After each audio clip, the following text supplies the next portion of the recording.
and that a new glory has come into this country like never before. So expect great things and move with the glory. Learn how to do the necessary changes to be able to keep the glory and to grow in this glory. God has a great harvest still waiting for Malta. And this new glory will bring this great harvest that's going to be explosive. It's going to have all kinds of miracles, signs, and wonders. And God is going to get all the glory. Amen? And you get to be the one moving in it and doing the stuff. So are you guys excited?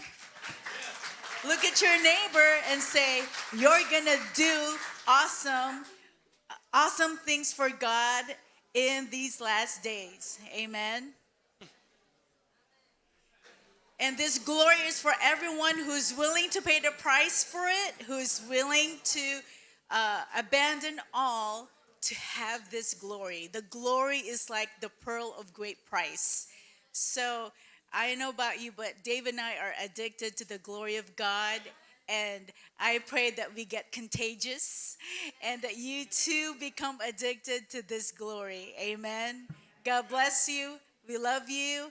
And we're going to impart today whatever we carry to release to you so that all of you can be carriers of the glory of God. Amen. God bless you. Hallelujah. How many enjoyed Stephanie the other night? Last night. It was powerful. Glory, miracles, revelation on glory in the family. That was really, how many got really touched by that? How many had conversations with your family when you got home? In the spirit, yeah. Praise the Lord. So I know it's Sunday morning. It's a different crowd, right? The night crowd is a little more crazy, like, woo, Sunday morning, suddenly, hallelujah. Hello, brother. Hello, sister. But when you go home, you don't talk like that. Welcome the viewers on YouTube and Facebook. Welcome. Even though you're not here, it's similar, though it's better if you could be here physically, but you're still getting something. Amen. Imagine if you were invited to the upper room when Jesus said, go to the upper room, and you just didn't show up, and you only watched it by live stream. I think it would have been a little better to be in the upper room than watching it by, even though it's still good to watch it, but imagine if you could be there. Or when Jesus did his miracles, would you rather, just watch on live stream? Or would you rather be in the, but don't feel bad. Only feel bad if you live nearby and you didn't want to come, only. But otherwise, don't feel bad if you're too far. All right, we're going to go into the spirit. I'm just going to sing a few minutes in the spirit realm, and then we're going to see what God does. Amen? I have a really powerful message for you, so I got to do that. And people are going to get saved. We have impartation. We have a lot of things. So we're going to condense it all within an hour. Amen? Lord, bring worldwide, national revival in Malta within 1 hour. Change the government and the media, everything within 1 hour, Lord. Everything's possible. Amen? How many is your first time here? How many is your first time this week? This week is your first. How many do not speak English? How many no habla inglés? That's English. I know. Yeah. How did you say in Maltese, no English? Okay, but I think, does everyone understand me? Oh, how many understand the words I'm saying? Okay. How many do not understand anything I'm saying? How many do not understand? Raise your hand. Okay, you just understood. It's a miracle. Okay. Supernatural miracles are happening. All right, let's pray. You just play some before I go crazy. Thank you, Lord, for your glory. Thank you for your presence here, Lord. Thank you for the blood of Jesus that washes us, cleanses us, and opens a portal to heaven. Because of your blood, we have direct access to the throne. So cover this place with your blood, Lord. We break off every religious spirits in the area this morning that are having a form of godliness but no power. Break off the religious spirit, Father, the ritualistic spirit. Bring the freedom of the Holy Spirit, Father, in the name of Jesus. And I'm going to do something interesting. I'm going to blow this shofar. Shofar, so good, right? I'm going to blow this shofar, and then we're going to do a little shout. Praise you, Jesus, and sing in the Spirit for a few minutes, and then we'll see what happens. And so I don't know how good this blows, but there's something about the trumpet blast. It's very powerful. How many believe it's powerful when you blow the ram's horn? The Bible says when the last trumpet sounds, the Lord returns. And it's talking about these kind of trumpets. Isn't that cool? And it's like, even in Israel, they say when they blow the shofar, it's like the voice and the breath of God is breathing through it. That's why you feel something. I feel sorry for the animal, but besides that, it's very powerful. But the animal is in a better place now, so don't feel bad for him. All right. Are you ready?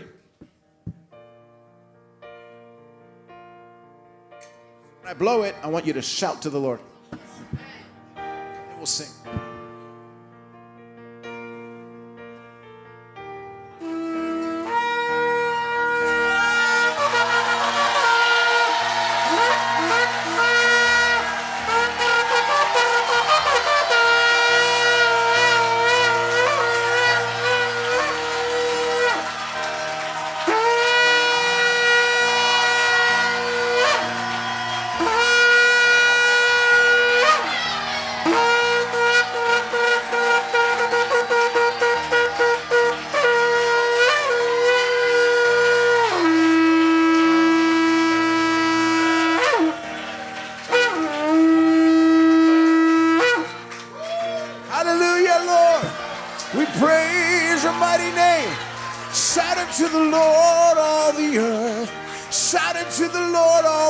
Just worship him. We praise your mighty name. Shout to the King of Kings. Shout to the Lord of Lords. He's the God of everything. He's the maker of heaven and earth. He made the mountains and the trees. He made the oceans and the seas. Just start to sing. Sing your, let your voice. Creator God, Creator God. You saved my soul and you made me whole. You fill me with joy unspeakable. You gave me peace like no other. You are the King of Kings and the Lord of Lords. Your name is above every name that can be named. Your name is above every name that can be named. And when I wait on you, when I wait on you and your presence comes, it's like the wind in my back. You put the wind in my sails. When I'm with you, I feel like I can fly away. I feel like I can soar with you like an eagle in the sky. So, so, so high above the warfare, above the circumstance. I want to be with you, Lord, in the secret place. I want to be with you, Lord, in the secret place. Because they that dwell in the secret place of the Most High shall abide under the shadow of the Almighty. So I wait on you in the secret place, the place of mercy and grace. How many want to be in that secret place, that presence, that glory that envelops you? The enemy can't find you in that place. It's like being submerged in water. The enemy can't smell your scent. So hide me, Lord, in the secret place. Hide me, Lord, in your presence. Hide me, Lord, from the enemy. 'Cause I know I have eternity.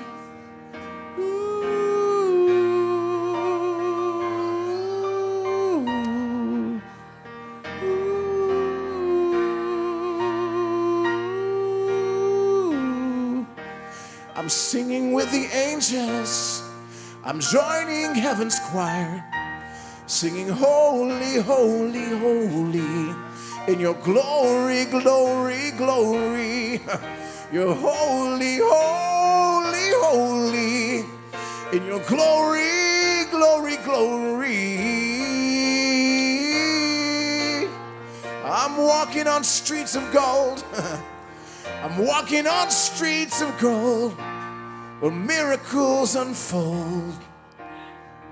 And I see the throne room of God and all the elders around. And there's the cherubim and the seraphim, living creatures around. And round they go. When they stop, nobody knows. And there's thunderings and lightnings and shakings and rumblings at your throne. And we all bow down. We lay down our crowns. And there's multitudes and multitudes of angels singing, holy, holy, holy, holy, holy. They're singing, holy, holy, holy, holy, holy, holy. They can't stop singing it. Every time they say it, they get a new revelation of holy, holy, holy.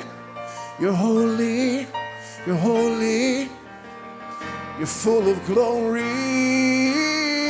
I want to be in your glory now. I want to be in your majesty. Because you're holy.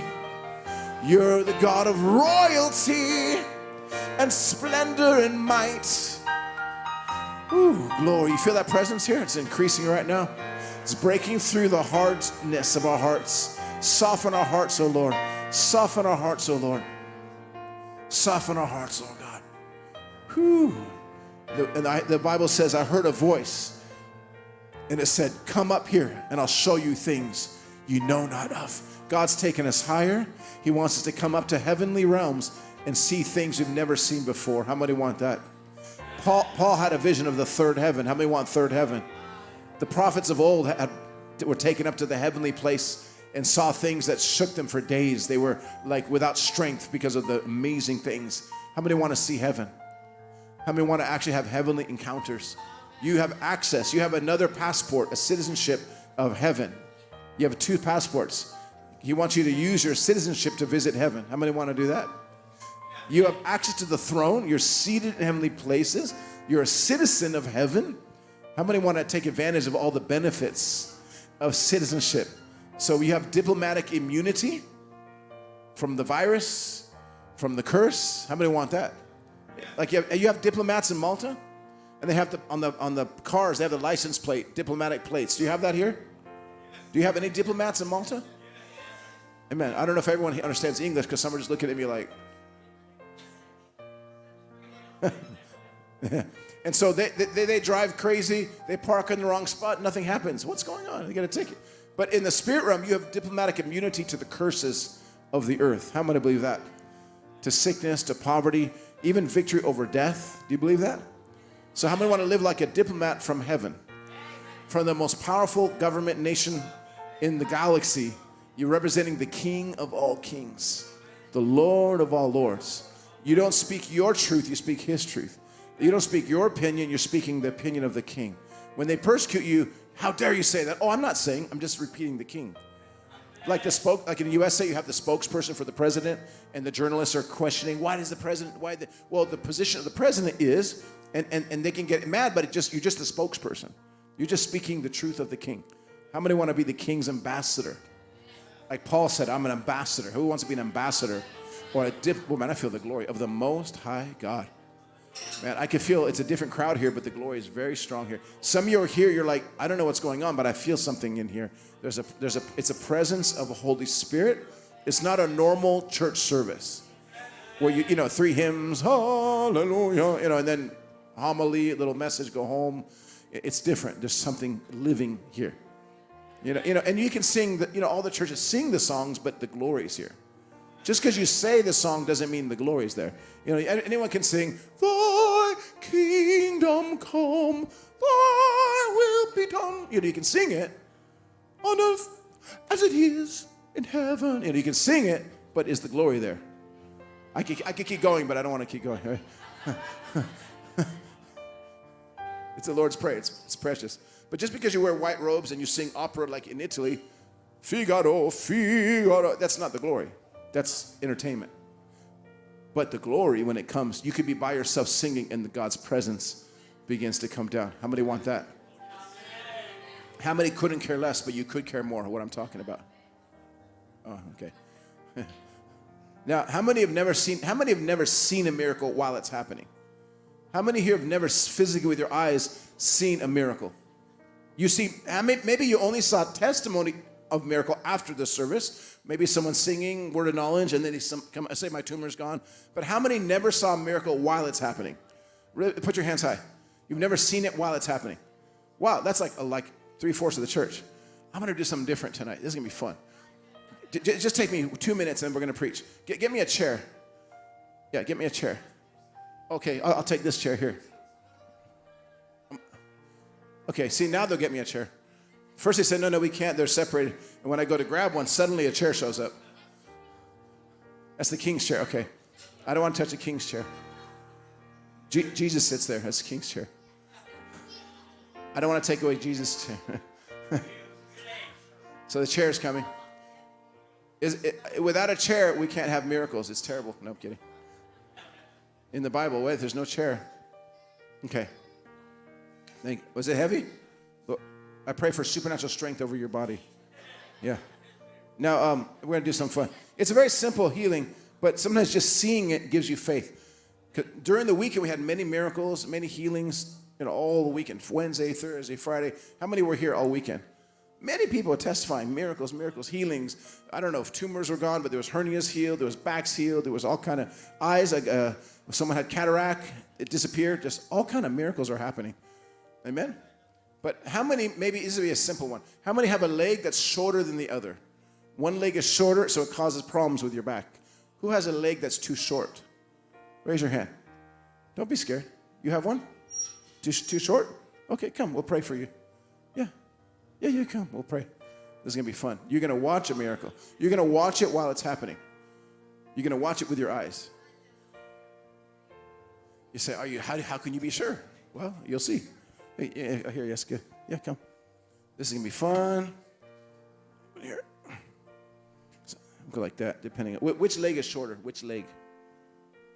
The left one. Okay, so you see here.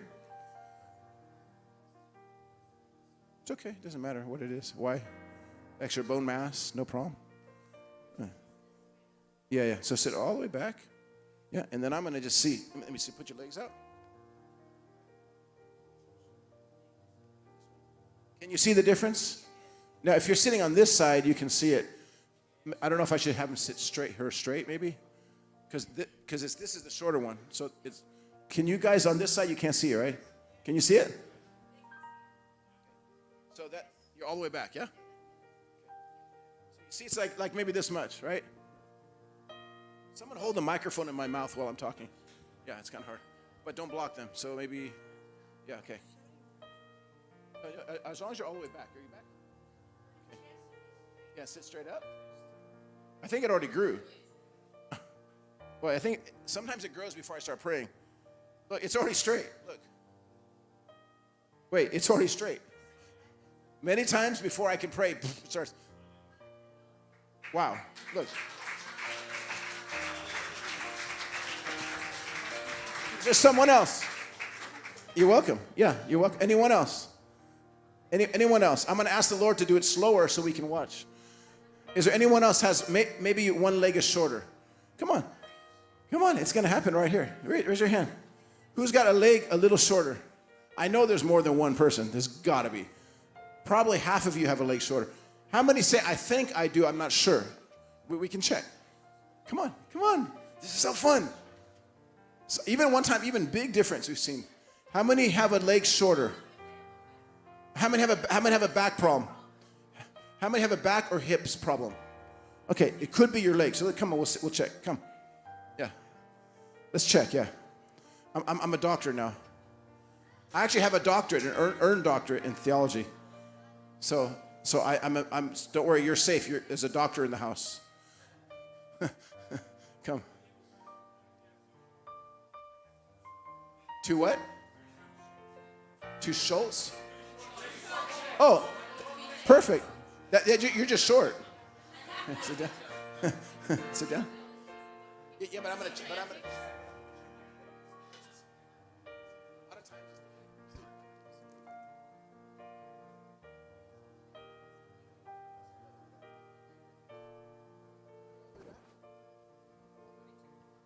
Lord, don't do it yet. Okay, you're back.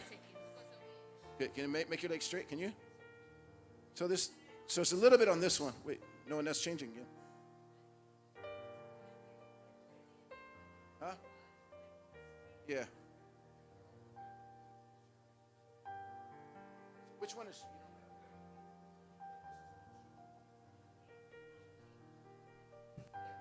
lot of times when the hip is out, it's because the leg is shorter. Exactly. But sometimes because of this, also the leg is shorter, is causing. So you see the bottom here? You see the bottom? You see the difference on the bottom? You can see it, right? It's down here, you can see it. Okay, ready? So I want you to watch the bottom. See the bottom? It's about this much, right? Okay. You just close your eyes. You just look at Jesus. In Jesus' name, grow.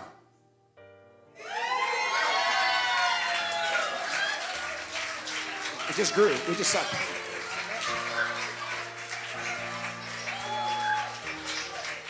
And lift your hands. And Lord, thank you for continuing the work with her back, sciatica, curvature of the spine, that everything from her brainstem all the way down go straight. In Jesus' name, let it continue from the leg all the way up the hips, back into place right now. Power of God is over her right now. In Jesus' name. Whew.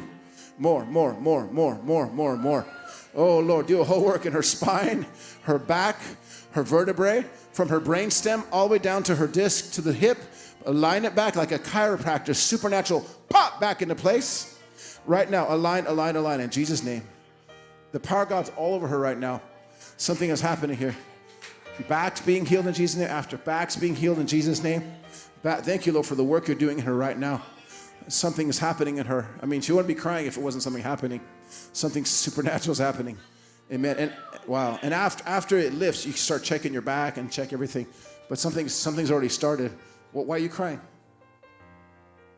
You feel something you feel the Holy Spirit? Yeah. And check a little bit. See if you can see a little different. I don't know. Maybe bend down or do something. Yeah. Walk around.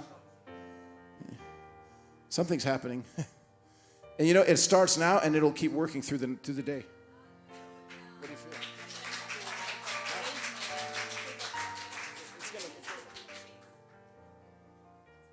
A lot of times when someone's paralyzed, they get healed. It takes them a little time to adjust to the new, length. We've had people, I was in Indonesia and I'm preaching to Muslims, big crowd. And these 3 guys came up. I thought they were zombies or terrorists. They're like this. And I'm like, oh my God. So I'm preaching here like they're going to kill me. And then I said to the translator, who's these guys? Are they crazy? He goes, no. See the empty wheelchairs? They just jumped out. What? I said, oh, how dare they get healed before I told them it was time to be healed. I didn't do healings yet. I just said testimonies and I was preaching what God could do. And they didn't, one guy just stood up and the other guy in the wheelchair said, well, I'm going to try. Stand up. They're Muslim. The other guy so they're walking a little funny because it's been a long time. They're not used to. So sometimes when you're just getting healed, it takes time for the body to adjust. How many this is the first time you've seen something with your eyes like that? Now, about 3/4 of the hands are up.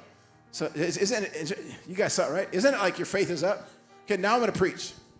Not because I don't have a lot of time. So now I'm going to preach my message. But I wanted you to see just even one miracle to get your faith up. How many of your faith is high?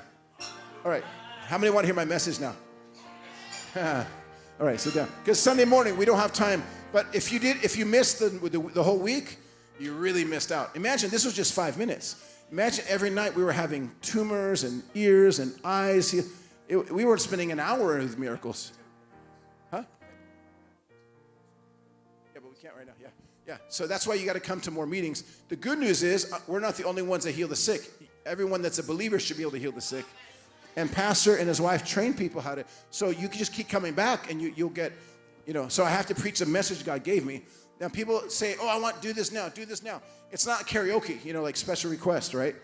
One time I'm preaching a salvation message and a demon began to manifest shaking on the ground, like flopping. And the deacon stopped my message, say, quick, cast it out. I said, it's been in here for 10 years. The demon can wait a few more minutes. I finished my salvation call. People got saved. And then I don't let the demon decide when it's time. Does that make sense? Or sick, you've been sick anyway for 5 years, so you can wait half an hour to finish the message. You see what I'm saying? You go with what the Lord's saying.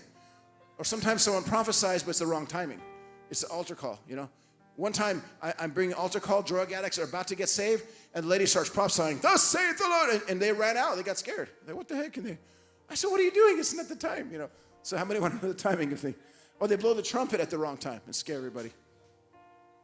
Man, wow, this is awesome. Really quick. In fact, I'm going to do this real quick. Before I start, how many here, you love God, obviously. You're from Malta, right? It's a very godly nation, somewhat. But how many have never had a personal relationship with Jesus. You know about Jesus, you know, he's on the cathedrals, you maybe were baptized as a baby, but how many never had a personal relationship with Jesus? Let me explain. I met an old Catholic nun one time in Belgium at this retreat. She was just there, not part of our retreat, but she was just there in the park. Old nun, like she looked like 80, 70 years old. All her life was a nun since she was young. She loves Jesus, she prays to Jesus. And I said to her, did Jesus ever talk to you? No, in 50 years, 60, never heard him talk back to me. But I said, does he live in your heart? She said, I don't know. But I'm a nun, I devote my whole life. And I said to her, but have you ever had a personal relationship? Well, no, I go to the priest and I do. I said, but would you like to have him in your heart? She was honest. She said, yes, all my life I want this. And we prayed a simple prayer. Jesus, I know the religion of you, but I want to know you personally. Forgive me my sin. Come live inside me. And something happened, and she's just like this lady, she started crying. And she said, oh. And she felt the deep presence of sob. And she said, that's what I've been looking for all my life. She loves Jesus, but she just didn't have the direct connection. Does that make sense? She meant well. How many, you're like that? You know you love God, you love Jesus. Maybe you're Catholic, maybe you're atheist, maybe you're Protestant. I don't know what you are. But you want to know him personally. Like if you died today, you want to know for sure you are saved. You are born again. Because the Bible says no one can come to him unless you're born again, meaning if your life hasn't been changed, just because you believe, the devil believes, but if your life is changed, you know you're saved. You talk to God, but he talks back to you. There's something changed. The bondages are broken off your life. The curses, the sins, if that's you, you're like, I don't have that, but I want that. I love Jesus, but I don't know him like that. If that's you, raise your hand, and I'm going to pray for you really quickly that you will know Jesus personally, born again, 100%. It's not about religion. It's not about Catholic, Protestant, Baptist. It's do you know Jesus personally? You're not joining a religion, you're joining Jesus. Does that make sense? Not trying to get you to go one building to another building. It's direct. The thief on the cross didn't have time to join any church. He didn't even get baptized. He didn't do one good work. It's not works cannot save you. Oh, I'm a good person. I give to the poor. I do this. It's good, but that doesn't save you. Thief is on the cross. He's a thief. He goes, I believe you're the Son of God. I believe it now. Jesus said, tonight you'll be with me in paradise. He didn't have time. But when you're saved, you want to do good works out of thankfulness what he did for you, but not to earn it. See the difference? But a lot of religions, we try to do work to hope we get to heaven. It doesn't work that way. How many here that you say, that's me, I want to be saved. I don't think I can work hard enough to make Jesus happy, but I want him to save me just the way I am. Raise your hand, and I'm going to pray for you right now. Put your hand up if that's you. Just a little hand so I can see. You say, yeah, when you pray, David, include me. How many want to make sure you're saved? Raise your hand. Okay, you got one man over there. One over there. Where? Over there? There, praise God. Okay, 2, 3, amen. Anyone else? 4, 5, wow. Okay, at least 5 people. 6, another one there. 7, wow. 8, 9 people have already raised their hand. This is amazing. Okay, just close your eyes. Pray this prayer with me. Say, Jesus, forgive me of my sin. You have to say it. Wash me in your blood. I want to know you personally. I believe you died for me, you were buried, and you rose from the dead. Break every chain of sin off my life. I want to know you, not in my head, but in my heart. Change my life. I choose you. I am born again. I have a new life. Use me for your glory. I give you my life now because you gave me your life. My life is not my own. Whatever you want now with this life. Set me free from every demonic curse. In Jesus' name, fill me with your Holy Spirit, with the baptism of tongues and fire. Now just stay there. I'm going to pray for you. Lord, I pray for the Holy Spirit to come on the people that just prayed that prayer, that you would fill them with the Holy Spirit, break every chain of darkness, break religious spirits that hide the real Jesus, that have a form of God but not the real power. Break that off and let the real visitation of Jesus come in their heart, Father. Right now, Lord, I pray. In Jesus' name, amen. Man, I could feel the presence very thick here. It's very deep. But yeah, if you just pray that prayer, we're going to give you a free book. You're going to love this book. If that's you, just raise your hand and I'm going to have you stand up. Who just prayed the prayer? Okay, stand up. We're going to give you a book. Give them a book. Yeah, get the books. You have them ready? Okay. Hey, stand up. We're going to get, if you stand up, you get a book. Yeah, come. Yeah, he's coming. Woo. Okay, yeah, he's coming with the books. Yeah, stand up. Hey, that's awesome. I like this guy. He looks good. Hey, amen. That's so cool. He's coming in 1 minute with the free books. But don't stand only for the free books. Stand because you wanted Jesus. Amen? Amen. What the prayer you prayed is the most powerful prayer you've ever prayed in your life. Something, you look back to this day and you'll say, something changed in my life that day. Come, here he comes. Wow, that was very powerful what you prayed. You know, I thought I knew Jesus. I was a kid. I would go to church, and then one day the teacher said to me, do you know Jesus personally? I was 10 years old. And I said to my teacher, oh, I'm sorry to tell you, to my teacher, he died. Maybe they didn't tell you. I said, he passed away. She said, what? I said, yeah, 2,000 years ago I heard. I don't know if you heard the news. I'm sorry to tell you. And the teacher started laughing. She says, no, he rose from the dead. He can live inside your heart. And I said, really? She said, do you want this? I said, okay, I didn't understand. I was just religion, you know. I said, okay. So I tried it, and I prayed, and something came in me. At 10 years old, I felt different. I said, wow, what is this? I was religious. I went to church, but I didn't know Jesus personally. I was a good boy. I read the Bible, but I didn't know God. And if I didn't have him at 10, when I was a teenager, I would have probably done some bad things. The world and sinning, and my friends were drinking and fornication and parties. But because I found Jesus young, I avoided all that. And maybe you didn't avoid that, you know, but you have him now, so it's okay. He's gonna help you. So there's no condemnation. We're all from different backgrounds. My wife got saved at 6 years old. She got saved from a life of drugs, murder, stealing, robbing banks. But at 6, God saved her from all that. No, she didn't do that. Her biggest sin was stealing the cookies from the cookie jar. But I was more of a sinner because I was 10, so I had more years to sin. All right, you guys got the free books? Okay, I'm going to preach now because we have to go fast. How many want revelation? I'm going to teach you. How many have some prayers don't seem to get answered? How many have this problem? Like sometimes you pray and things are answered. What? Okay, sometimes you pray and things are answered, but sometimes you pray and things are not answered at the end. Yeah. How many had that happen for you before? How many have some big prayers that don't seem to get answered? And how many have seen other prayers answered quickly? So I'm going to teach you how to break through in the courts of heaven. How many want to learn this? Like when someone robs you and you say, hey, you didn't give me my money back. He says, I don't care. I steal your money. Then you go to court, right? Right? You go to the court and then you go to the judge and the judge looks at all the evidence. And then if you're right and there's proof, you win. It's the same in heaven. And I didn't know this for many years. And I would feel robbed or things would block. How do I get and I feel like there's no justice in the world. Have you ever felt like that? Like, where's the justice? I can't do anything. And then the Lord said, I'm a judge. I'm a good judge. If you come to me, I will take your case. And I said, whoa, thank you, Jesus. How many want that? But a lot of people don't preach on judge because they think judgment, like the judgments of God, sounds negative. But this is the good news. When the judgment day comes, let's say this boy here did something bad, and the judge says, you did something bad, you must pay 7 times to this lady who you robbed. So judgment day for him is bad, but for her it's good. She gets everything. That's why King David said, I love your judgments, O Lord. Judgment day is good. You get what's coming to you. Hey, how many like judgment now? You go to court and they have to give you 50,000 euros for what they did to you. Oh, I actually like judgment day. Yes, Lord. I love your judgments, Lord. I love your judgments. You see how it changed?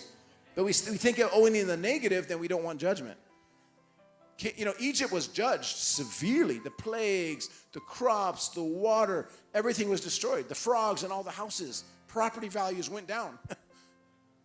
But the Israelites, the glory cloud, the signs, the wonders and all the gold and silver of Egypt given to them. For 500 years of slavery, they got paid in one day. How many want payback for all what the devil did?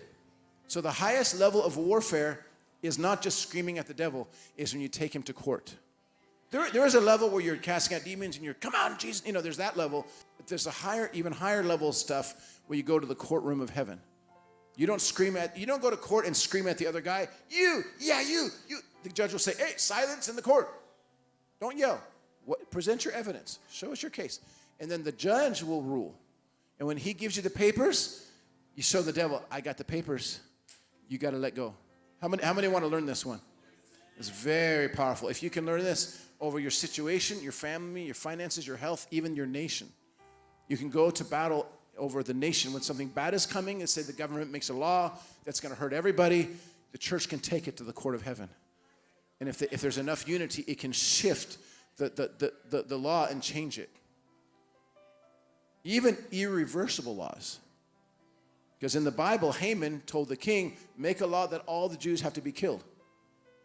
And the king couldn't go against his own law because he made a law that once I make a law, I can't change it. But the Lord is wise. He made another law. He didn't change it. He said, okay, but all the Jews get to have weapons to protect themselves and kill anyone that tries to kill them. Oh, they changed, see. So God has a way. He's smarter than anybody. How many want to have, so I'm going to teach you. Are you ready? Are you ready for this? I noticed since the few miracles of the legs, everyone's like awake now. Before everyone was just like, amen, church service. And all of a sudden I see faces are like, oh, what's going on? It did something, amen? So here's the thing. I was in my town. I was preaching. Miracles are happening. Great things are happening. And this mother was there with her son. He looks like a teenager, maybe 17, 18. And she's crying, sad. I said, why are you sad? Miracles and baby, everyone's happy. Because my son, he has to go to court on Tuesday. He most likely will go to jail. I said, why? He did bad things. He has child pornography on his computer, and he did bad things with a young person, and they have proof and everything. So he can't, and every photo or video is proof he go to jail this many years. I said, boy, come here. So the boy, I said, is it true? He goes, yeah, I did bad things. And I said, well, do you want to accept Jesus? Yeah, I need Jesus. So he received Jesus. And I said, and I didn't understand any of this. I did it by the Spirit. I said, listen, let's go to court in heaven before you go to court on earth. Because I knew, Lord, that your will be done on earth as it is in heaven. So if we can change it in heaven court, then maybe we can change it. I was just experimenting. I didn't even know it. This is before any books were written on courts of heaven, before these guys were on Sid Roth. No one was talking about this then. This is way back, early 2000s. And so I said, okay, close your eyes. And I just said, okay, imagine now we're in heaven. There's a judge, there's a seat. And I present my case, and I said, listen, we have a good lawyer. We have a good Jewish lawyer. His name is Jesus. And I said, and the good part about this, the judge happens to be his dad. So it's in our favor. It's kind of rigged in our favor. This lawyer never loses a case, as long as you listen to what he tells you to do.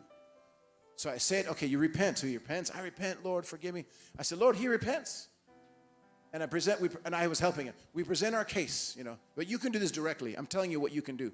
So you present your case, you repent of anything you did wrong. Even if someone robbed you, you repent if you were angry with them.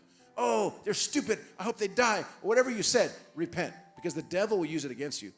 So I go to court, and I hear the devil say in my ear, he still has to pay for that sin. He still has to go to jail for many years. And even the pastor walked by and overheard me and said, oh, I'm sure God will forgive him, but he's going to have to pay for that. I said, don't listen to the pastor. Just listen to the Holy Spirit. So we present the case. Then I said, time out. I said, do you have a call of God on your life? He said, yes. When I was younger, I knew how to call. Then I backslide. I went to sin. But I know I want God to use me. I don't want to be in sin. In fact, if I go to jail, it's fine. I want God to use me in jail. So he wasn't trying to get out of jail. He just wanted whatever God wants. And sometimes God allows people to go to jail for time to change. So I said, okay, Lord, he also wants to be used in ministry. And so you present your case to the Lord. You use prophetic words, you use scriptures. There's different things you can use in the court of heaven to shift the battle. And then the accuser of the brethren voice was less and less. Because you take away if you repent of sin, if the devil says to you, yeah, but David was angry and said this, the judge will say, no, devil, you cannot use this evidence in the court because it's already been repented of. So when you start learning the protocols, he can't use it against me. I already repented of it. So it gets thrown out of the court. Just like in the world system, you can't use evidence that was wrongly presented, or a police forced you to say a false confession, then it doesn't get used. Same. How many are learning? How many are getting revelation right now? Because everything on earth is symbolic of heaven. God made earth like heaven, but heaven's better. So I'm doing this, and then I heard the Lord say, forgiven and released. I said, I don't know what that means, but I feel the Lord saying, like, you're forgiven and you're released. And he came the next 2 nights, so happy, full of joy. The moms were, and he's still going to court. He still could go to jail. He goes to the court Tuesday. They tell me what happened. He goes to court, and the judge and the lawyer were both Christians. They just happen to be. And they said to him, I want to talk with you before we start. You are most likely going to jail because we have too much evidence against you. There's nothing you can do or say to it. You can't win this. He said, when that starts, I'm going to plead guilty. They said, what? That's crazy. You don't plead guilty? Even if you're guilty, you don't plead guilty normally. He says, no, Jesus changed my life. And he explained to them what happened. He says, even if I go to jail, it's okay. I want God to use me. I'm just so happy I'm saved. I'm free of the sin. And they were so moved by the testimony, they threw the case out. So, I feel the Holy Spirit as I'm talking. And so there's times in my life where we had to use this because sometimes things were just not working. Things were really, stubborn. Like, Lord, something's not right. I can't break this wall. Or someone's accusing you behind your back and blocking you from a door that should have been open. So the accuser of the brethren is the devil. The Bible says the devil accuses us day and night before God. How does he? I don't know. There's probably a demilitarized zone where he can do that.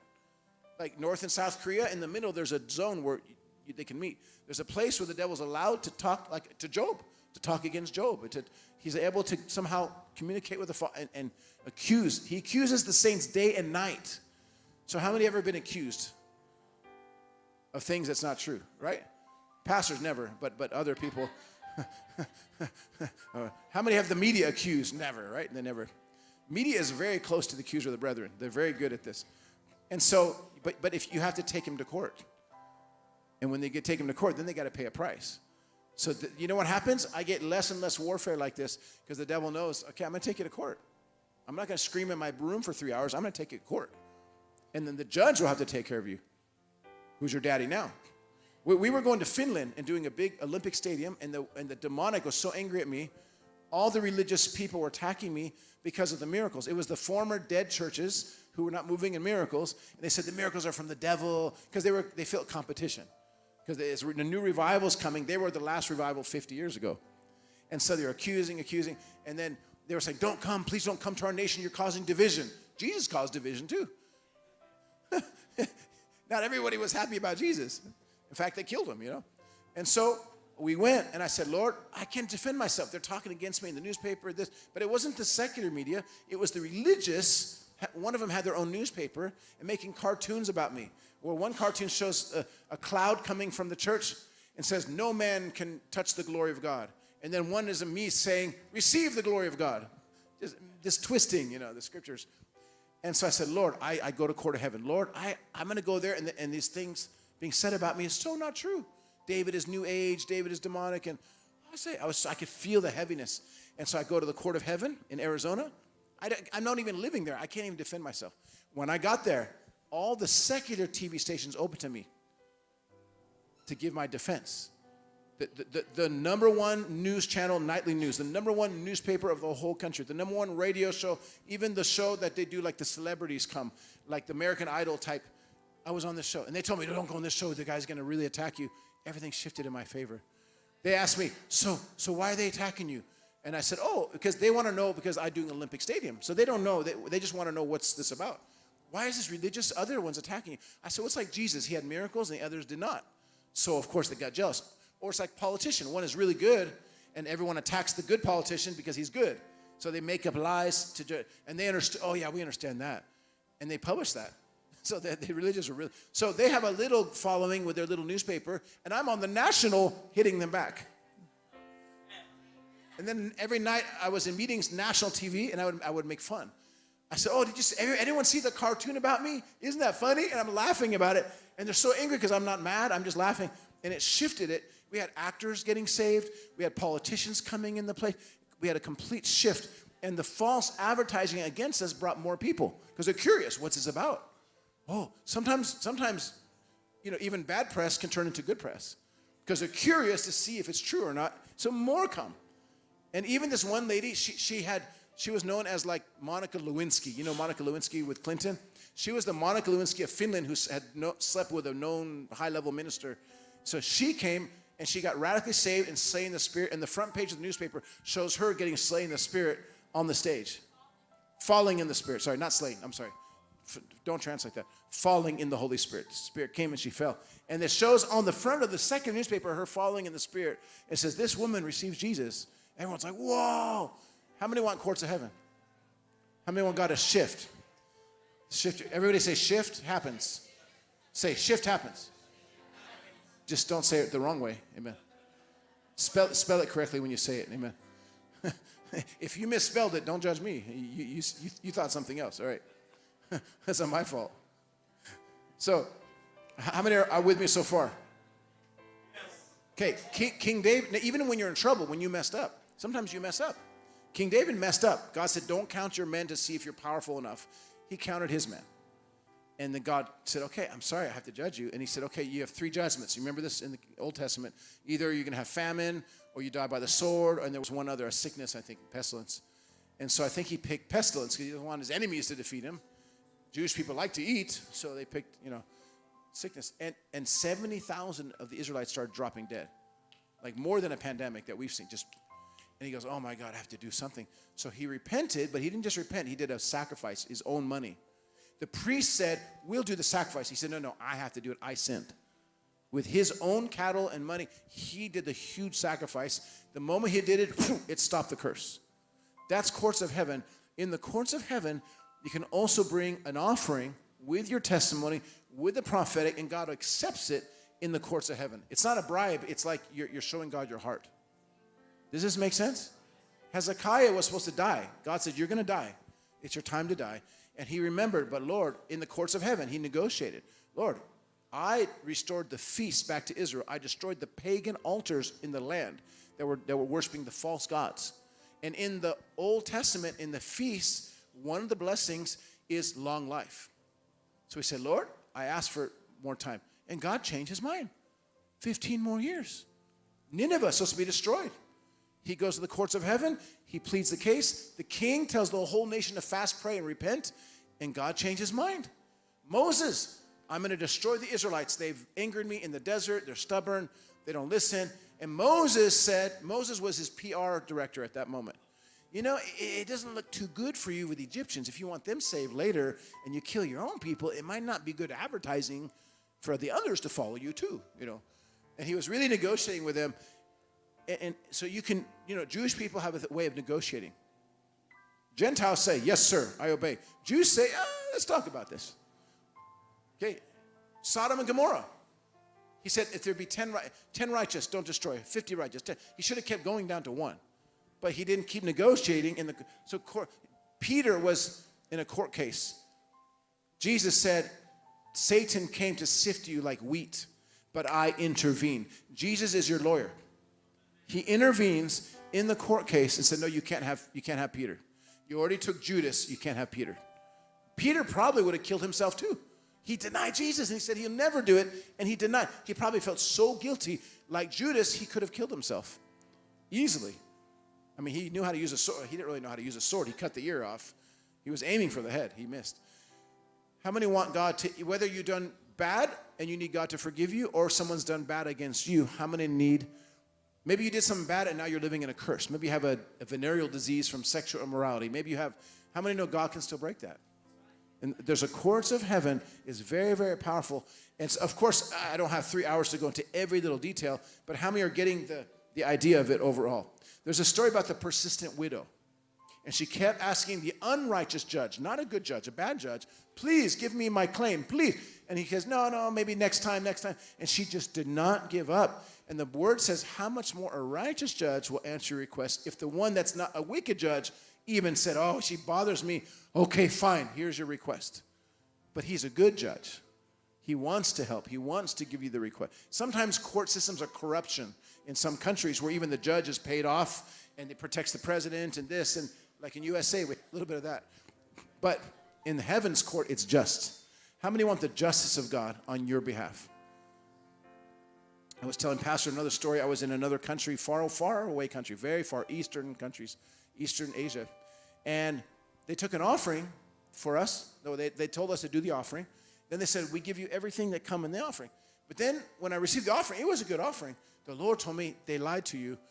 Ask them if it was the real offering. I said, no, I don't want to say. I trust you, Lord. If it's true, I forgive them. And the Lord said, no, it's not about forgive. He was more angry than me, the Lord. Because remember Ananias and Sapphira when they lied about money? So I said, okay. I wrote back the coordinator, is this really the offering that came? He said, well, actually, no. It was much more. But we felt this was good enough for you. And I said, that's fine. Tell the people that you kept the money. Tell all the people that you decided to keep it for your ministry. Oh, no, we can't say that. Then we look bad. I said, well, then why did... So then they said, no, nothing you can do. We're in Asia. You're in America. Sorry. So we went to Court of Heaven. And we added fast. You don't always have to fast. We added fasting. And we went only 24 hours. We fasted. We went to court. We presented, like, Lord, you told me to go. And that money was actually, we were going to use it for a project in Jerusalem. And I think that's why the Lord was especially angry. It was for Israel. But they didn't know that. And the exact money I was lacking, I found out later, was the exact money they held back. I was praying, why is this money not coming in for this thing? And the Lord said, oh, I provided it, but someone's holding it back. It was that. I didn't know.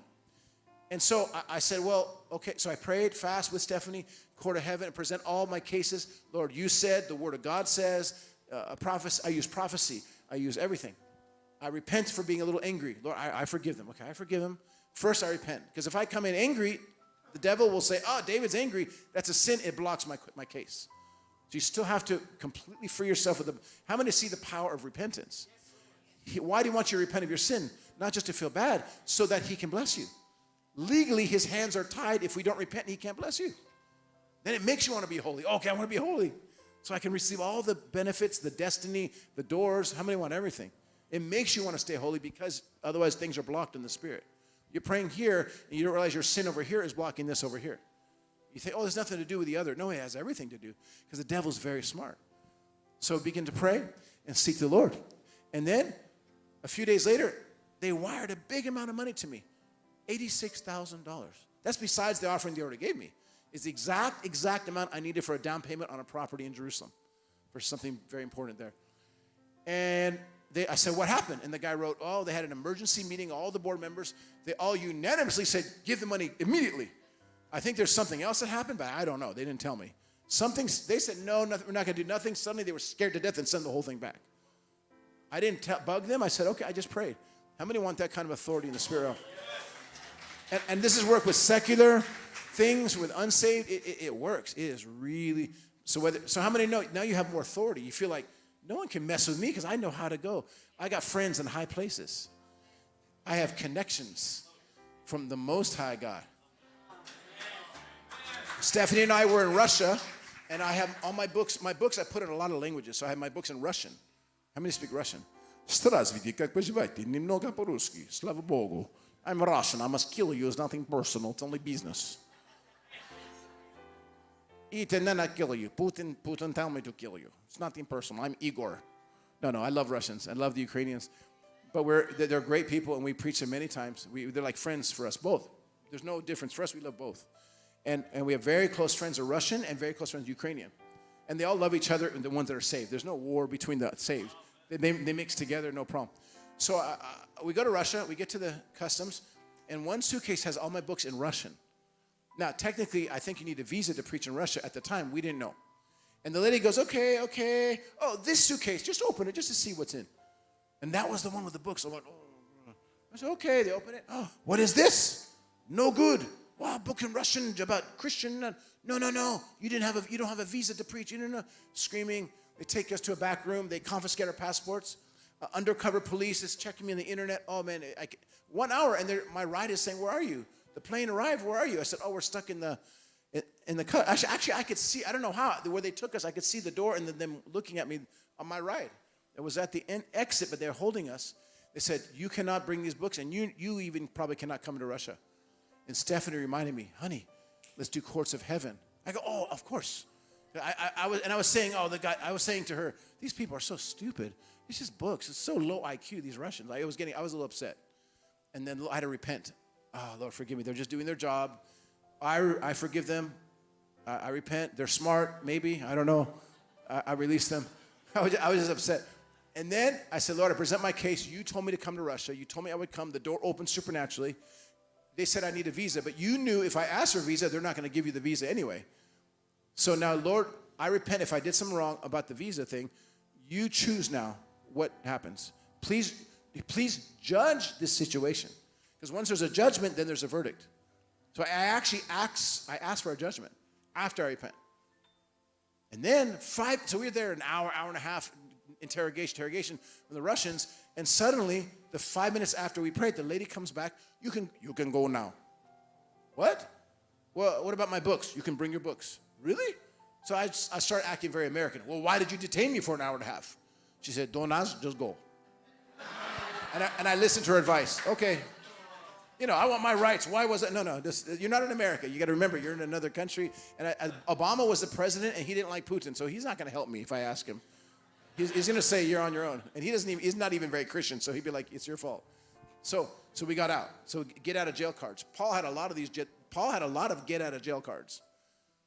Paul, the apostle, knew how to pray. He talks about this. I'm an ambassador of the Most High. Even Felix the governor, he's in chains preaching to the governor. And he almost converted the governor. The governor said, you almost convinced me to become a Christian. And Paul said, this is wonderful life. He's in chains. This is amazing. Oh, apart from these chains. Besides the prison stuff, it's great, Because he didn't see himself, as a prisoner, he saw himself as the king, a little king of the king of Jesus. The Most High God. How many want to see yourself? How you see yourself in the Lord is how the spirit world and the people respond to you. Say, oh, I'm nothing. I'm just nothing. That's not humility. That's actually false humility. I'm nothing. I'm just a worm. You think that's humble. It's not humble. No, you're no longer a sinner. You're saved by grace. I'm just a sinner. You're not a sinner. If you say that, you'll keep sinning and say, well, I'm a sinner. That's why I sin. Sorry about the elephant and the scorpion. The scorpion said to the elephant, let me go on your back so I can get across the river. And the elephant said, no, I know you scorpions. You're going to get me, and we're both going to drown. He said, why would I do that? Then we both will die. That's true. Okay, hop on the back. So he goes in the back, they cross the river, and then he strikes him. And they're both drowning. He said, what did you do that for? He says, I didn't want to, but I couldn't help myself. I'm a scorpion. So you play with the devil, you're still going to get burned. Amen? So how many get in Revelation? So Nineveh repented. They made it. We were now over nations like Malta. We were in Hawaii. And I told this story to Pastor. We were in Hawaii. I'm preaching in Hawaii, Da-na-na-na-na-na-na-na-na. Hawaii 5-0. You know this, So I'm there. And I'm praying for the meeting. And the Lord says, there's a destruction coming, like an earthquake or tsunami, something like this. And I said, that can't be. Then I turned on the news. And it says the volcanic activity is unusually high in Hawaii. Something is going on with the earth. And then I see in the apartment they put me in, it says, if there's an earthquake or tsunami, go to the 4th floor. What is going on? So I started praying, Lord, what is this? And then he showed me the Gay Marriage Act had just passed that week. Now, God loves everybody, sinner or no sinner, gay, atheist, Muslim, Christian. He loves everybody. But certain sins open the door for destruction. Look at Sodom and Gomorrah. So I said, what's going on? I said, well, the church didn't pray against this. They were just relaxed. It's so nice in Hawaii, they don't even watch the news. He said, so they have to repent. They didn't pray. And there was a gap. And so the devil went to the court of heaven and said, I have authority to destroy Hawaii because of this sin. So I said, Lord, I repent of this sin for Hawaii. I reminded the Lord of the prophetic words over the island when the Queen of Hawaii got saved. The missionaries came. They presented the gospel. They say, we have a thing about sacrifice. That must be Jesus. And she got saved. And she dedicated the island to Jesus. There's a presence of God on the island, even though many are not saved, but you feel the presence of God on the island. So I said, Lord, God did not fulfill the fullness of the destiny for this. So I'm fighting the courts of heaven with destiny. Lord, your word says, you prophesied this, it would happen, And then I go to the church and I told the pastor, let's repent. that the churches didn't do anything. They didn't pray. They didn't do. So we repented. We had great meetings. We get on the plane. I fly back to California and then Arizona. As I'm in the air, the Fukushima earthquake hit Japan. Remember the Fukushima power plant? And the waves came the next day to Hawaii. The street I was on was completely destroyed. All the hotels were flooded. It was flooding in the city. And we were going to meet at an outdoor place, and I told the pastor, no, let's meet indoors higher up. I didn't realize I was following the Holy Spirit. That outdoor thing was destroyed. And the news said there should have been loss of life, but somehow no one was killed. The scientists said normally it should have been much worse, but we don't know what happened. I know what happened. We stood in the gap and we blocked something in the spirit realm. And I'm just one guy. How about if there's more? You know, intercessor, he says, you know the scripture, I look for a man to stand in the gap. You know what that scripture means? You know what that means? It means there's a judgment coming against a nation or a place or a person, and he looks, but the Lord is hoping someone will come in the witness stand in the judge court case. They say, do we have a witness? So here's the case against this man. Is there a witness opposing testimony? The Lord looks for a witness or an intercessor to stand at the courthouse to say, no, Your Honor, please don't judge because this. The Lord doesn't want to. Does this make sense? How many know the Lord doesn't want to destroy? He looks for someone pleased to intercede and present a case of why it should not be. So Moses did it. The prophets did it. How many are getting this? Lord, your word says, Lord, the prophecy over their life. Lord, we gave the offering. Lord, we did what you did. Oh, that's true, it's true. And he overturns it. Because the devil tells God, you have to follow your own laws. But then God goes, okay, I need someone to oppose the devil for me so I don't have to do what I have to do. Does this make sense? How many are getting revelation? How many are getting more and more? So you start to think of the things in your life that are coming against you, or property, or how many have, maybe you lost a property, you lost a business deal in the past, you're like, or a nation was closed to you because of someone talked against you. Wait a second. I started writing all these things down and started going, I was in court, I was in jury duty, we call it, every day going to court. And so many promises started, TV opening up, different people that I knew I was supposed to connect with, and someone spoke against me to them. I could feel it. And then, oh no, we don't want to connect with you. And then what? And I think someone said something that's not true. He goes, jealous. I began to, and then it shifted. Now we're best friends. And now we're doing stuff together. The bigger ministries that the Lord told me, does this man?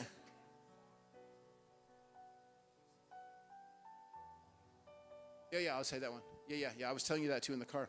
So remember when Paul went to jail? And they said, hey, you put me in jail without a trial. I'm a Roman citizen. He used the law. Roman citizens, you have to have a trial. A foreigner, no, you could just put him in jail in those days. And the jailer said, I'm not even a Roman citizen by birth. I had to pay for my citizenship. Paul said, I was born a Roman citizen. He's Jewish, but he's born a citizen.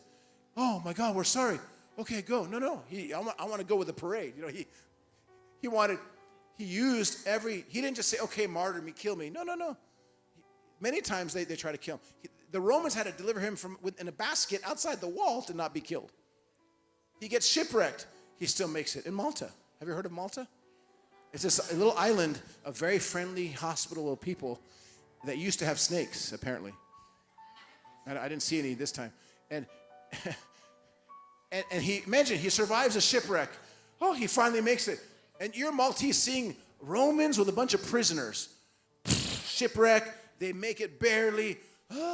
Okay, let's help these guys. They're out by the fire. They're cold. And then on top of that, a snake that kills people bites him. So the Maltese are like, this guy must have been really bad. He probably killed a bunch of people. Because look, he escaped the drowning, and then he gets bitten by our snakes. Poor guy. And he just throws in the fire like nothing. Then the Maltese are like, wow, never saw that before. Who is this guy? Now he's a god, you know. Before he was a demon, now he's a god to them. I think they thought he was a god. They worshipped him, you know. Because the Maltese were very, into some weird stuff before. They didn't have all these Catholic cathedrals before. They were into other stuff, pagan stuff. Oh, he's a pagan god, dressed as a prisoner. I don't know what they thought. Come to the leader of our island. Pray for the mom. Pray for the son. And suddenly he's just like treated like royalty. It's like, what? He's a prisoner now. And then even his jailer thought, good job, Paul. We're getting good food now. Now they're inviting us to the royal banquet. Wow, you're helping me. Yeah, just keep going. Okay, I'll let you a little freedom, just a little bit, because you're helping all our group here to have a free place to stay. We have no ship. We have to wait for the next Roman ship to come. No phone to call. They didn't have internet. Please pick us up in Malta. They just don't know where they were. The Romans are like, where's our ship? Maybe 3 months later, they realize what happened. So Paul, how many want that revelation of favor? To go to the courts of heaven, present your case, and then over national situations, the time God will call you up to present the case. And so everyone is an intercessor. It's not like the few old ladies in the church. They always say, oh, those are the intercessors. There's 3 old ladies in the back with the gray hair. That's the no, we're all intercessors. We all can stand in the gap. If you're a prophet, you're an intercessor. You're an apostle. If you're just a mom, you're interceding for your kids all the time. If you're a husband, for your family. How many want to be an intercessor? Stand in the gap. And sometimes it's immediate, but sometimes it takes time. Some cases take longer. But you persist until you get the breakthrough. How many want to do that? How many don't care at all about what I'm saying? Raise your hand if you have no desire to have a breakthrough. I'm going to pray for you. Okay. So I'm giving you the condensed, really short version of this. Yeah, I have a book called The Courts of Heaven. And one more thing I'll add. The devil also attacks you according to your bloodline. How many have bloodlines of sin in your bloodline? Most of us, right? I did a DNA test, and I found out, amazingly, I'm related to either Adam or Eve, they said. They don't know which side, but it's one of the sides. Isn't that amazing? Huh. I told the New Age guy, he goes, whoa, can I take that test? Maybe I am too. I said, I hope you are. If you're not, then I don't know what you are. You know, you're an alien or something. I don't know. No, I don't believe in monkeys, because the monkeys today, how come they didn't evolve? How come they didn't make it? Only we made it. And if they're really pre-humans, why we put them in a zoo and throw peanuts at them? That's disrespectful. If that's your grandma or your relative, you put him in a zoo. Here, have peanut. Look, he eat the peanut. Oh, look, the banana. Hey, he likes it. You don't treat a pre-human like that. And how come we are the only ones who made it and those guys are still apes? No, it doesn't make sense. No, they're a little similar, but no, they're not. Amen? I don't think they'll ever, because then they should keep evolving to human. They stopped. What happened? Well, it's the McDonald's. No, they don't need McDonald's. So what was I saying the last I was going to, oh yeah, the bloodline. So how many know on your bloodline, here's the thing I noticed. You'll pray, and the devil, now get this, you're saved, but in your bloodline there could be stuff that need to be repented of. Daniel repented for Israel's mistakes. He had the prophetic revelation that the 70 years of captivity of Babylon is over. Wait a second. He calculated, we should be free. He's in captivity too. He goes to fast and pray 21 days. It's like courts of heaven. He's fasting. He's presenting the case to the Lord. Why now is the time Israel should be free. The prince of Persia is blocking him. But the angel said, because of your prayers, I was able to break through. Your prayers allowed the angelic forces to help you legally. And then Israel was freed from captivity shortly after. How many know you study Malta? It's time for Malta. It's been 2,000 years. It's been long enough. Jesus is coming back soon. We don't have much more time. We see the signs. Lord, it has to be now. You said Malta would be saved in the end. You have many prophets over the island. Lord, and you see that we don't have much time. We don't know how, maybe you only have 10 years. We don't know. So Lord, I mean, once you see in Jerusalem the temple being rebuilt, you know the time is short. Really, once they start building that sucker, it's fast. So it's got to be now, Lord. We can't wait for that. How many want to start presenting the case of Malta? So, but in your bloodline, you could be sins in your bloodline. I remember one man explaining that in his bloodline, his family had killed some of the Indians in America. Not the Indians from India, the Native Americans. India is different. India is like, I'm from India. I'm very happy to meet you, my friend. That's India. You're very good at Kuri. But Indian Americans is, how? I am native Indian. Take me to your leader. We have an old history in this country. That's the Indians with the feathers. Okay, those Indians. And some of the cowboys killed, it was wrong. They murdered them. So some of them are Christians now, and they were blocked in certain areas of their life because of the sins of their fathers. And the Holy Spirit reminded them of something, because the devil is using it against them, and said, Lord, I repent of the sins of my fathers. They took an offering and blessed some of the native tribes, and then something broke open with them. Their family lost inheritance of land and property. Actually, Cindy Jacobs was telling me this. Her husband, something with that. And they lost all their property. Cindy Jacobs' husband, Mike, his father's father, owned a lot of land and property in Texas, and the husband was a drunkard. He didn't realize till recently. He researched his family life, and he lost it all in gambling. He repented, and suddenly God started blessing them again. So how many want to get back inheritances that your family line lost? I was in Germany preaching in Berlin, of all places, and all the Germans told me that's the hardest. You won't see any miracles. We saw many miracles, unity. And then my father's side has Jewish. Even though he's French, his bloodline has Jewish. So I said, I forgive Germany for what you guys did to my ancestors. And I come in opposite to bless you. You killed our family, I bless you.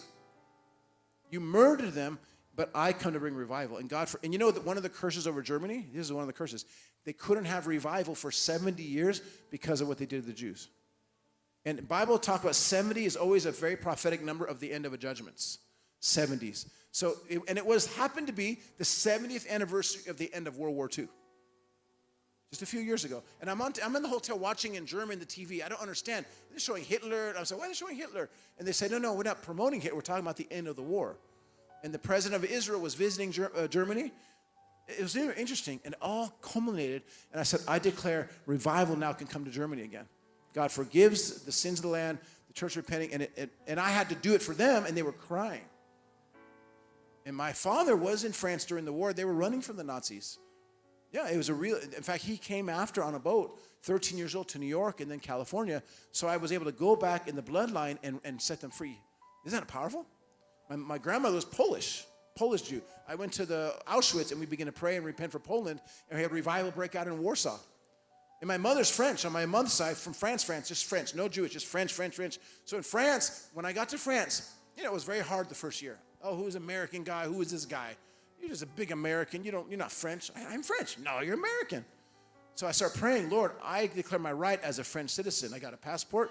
Suddenly property was released to us, civic centers, TVs opening up. And the American missionary said to me, how are you doing this? We've been here 20 years before you, and you in 2 or 3 years having revivals for 6 months. I said, I've been claiming my right as a citizen of France. I have all the rights in this nation because of my forefathers. And when I start praying that, suddenly the favor began to come. You guys have Maltese rights. All the favor. And I'm American because I'm born in America, so I claim everything. And my wife is Asian, so when I go to Asia, I claim hers. Hey, Lord, we're one, so I claim the favor. When I'm here, I have authority. I don't look Asian. I'm not Asian. I'm not short. But I declare, because I'm married to one, I have authority here. And they always tell me, we love you because of your wife.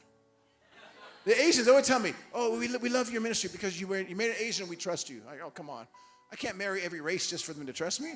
I can't marry an African to go to Africa and then marry a Maltese to go to Malta. You can only do it once, so it doesn't work every time. It's not King Solomon with many wives, So. And she would not approve, amen? No, I can only handle one. One is good enough. I love her. She's intense. She's awesome. She's fire. She's lioness. Amen. Thank God it's only one now. So most of your husbands, you can't handle more than one. Imagine 3 of them. If you have an argument, you're wrong 3 times now. Not just once. No, it's not worth it. 3 husbands is hard, yeah. You know why you don't see a lot of women suicide bombers? Most of the suicide bombers are men because they're promised 70 virgins. The Muslim women are not asking for 70 virgin Muslim men.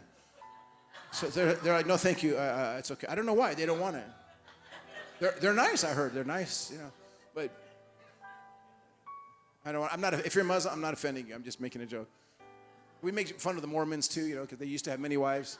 Yeah, one's enough. And God made it man and woman. Amen? How many believe that? God created man and woman.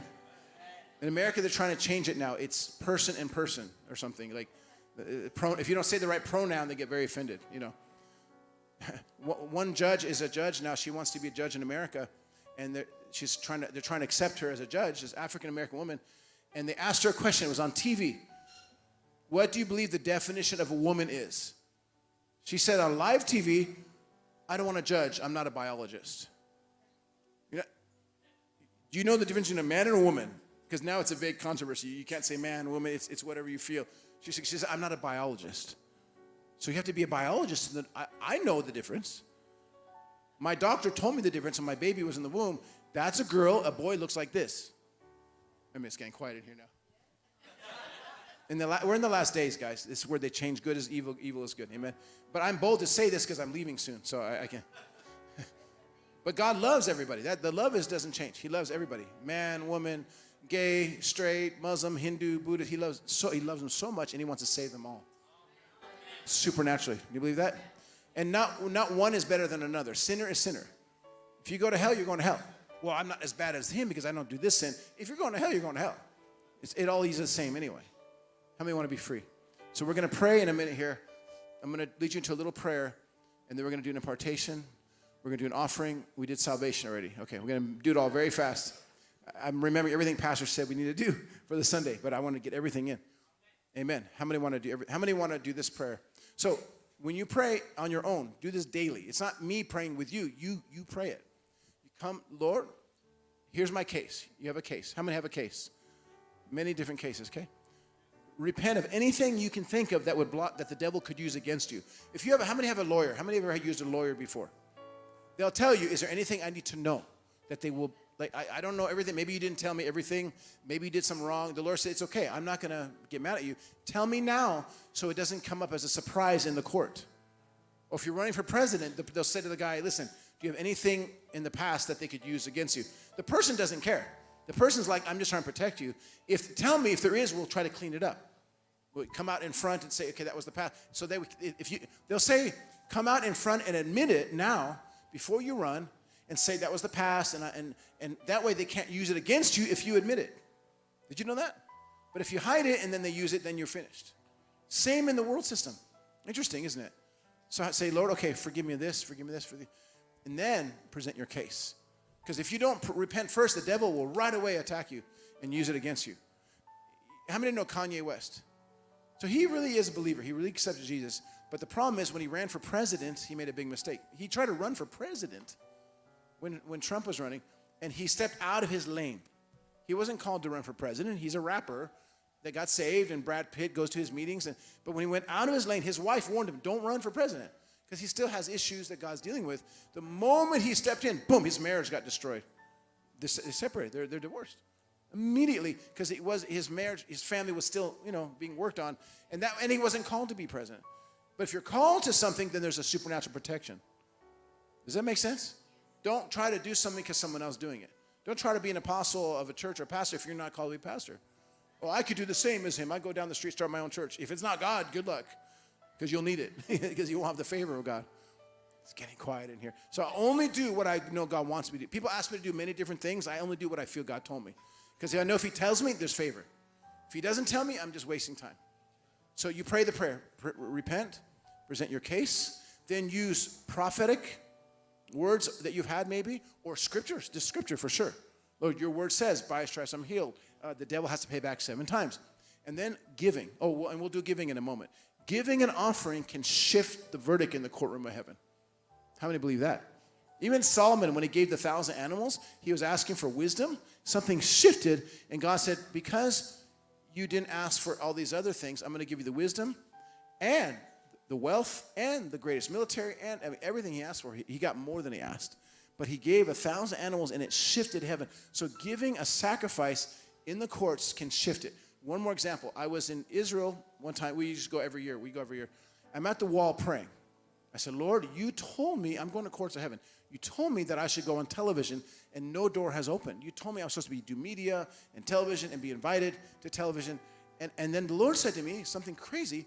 He says, give $10,000 in the meeting tonight in Jerusalem. There's a big meeting, I said, what? And the meeting was going to help the poor and help the people and the unsaved. And I said, Lord, what does me giving? I don't have 10,000. And how does that have to do with my TV thing? He says, because in the court of heaven, you're asking for something that will reach millions of people. You're asking for something big.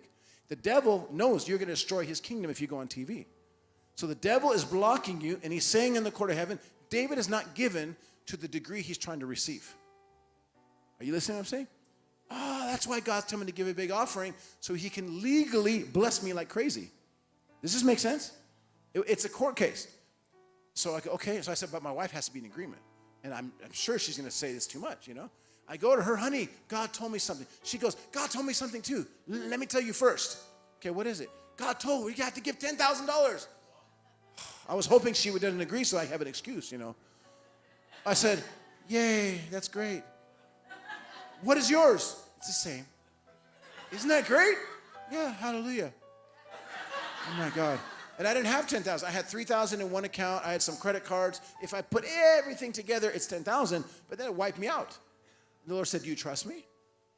Well, yeah, and someone owes you some money. They're supposed to send it to you next month. Yeah, but what if they don't? You trust me?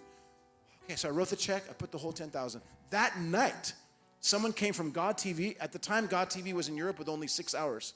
They were not even 24 hours. This was like back. You remember God TV, Roy, Wendy Alec? And so they come to me, a representative, a Jewish guy, that representative from God TV said, hey, we've been looking for you. We found you tonight. Would you please have your own show on our program, and we're going to give you the lowest rate, like friends and family rate. Don't tell all the known big ministers, they'll be very angry. Really? Wow, okay, thank you. And he gave me his number. And then I said, Lord, I don't have TV cameras. I have nothing. The next day, a ministry from the north of Israel comes and says, we have the big cameras, the mixer board. We want to sell it to you for $30,000. I said, I don't have anything. I just gave all my money. Okay, we make a deal. $12,000. I said, that's great. I don't have anything. And he says, okay, just take it and just send us whatever you want later. And we came home with 2 TV cameras, a contract, and a mixer board. Something shifted. Remember the scripture, a man's gift makes room for him and brings him before. Man, I feel the Holy Spirit as I'm talking. I've given 1,000, 2,000. I'd never given 10,000, so I'd never seen the breakthroughs I was believing for. There's a price for the bigger things. So it's like, do you trust God? If you give that offering, something will shift. It's trust. I trusted him for 1,000, but I wasn't sure about 10, But God is always faithful in every level. Does this make sense? And after that, I was invited on Sid Roth's show. We had our own show. We were on Daystar with our own show 3 times a week. And just all these things began to open worldwide, even secular TV.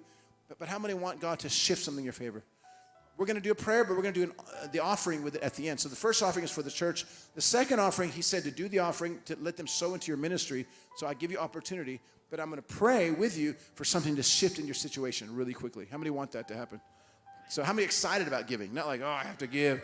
No, it's like, because you have revelation. When there's revelation, then if someone just says, please give the money, we have to pay for this. Then when you see a beggar on the street, you don't give him $10,000.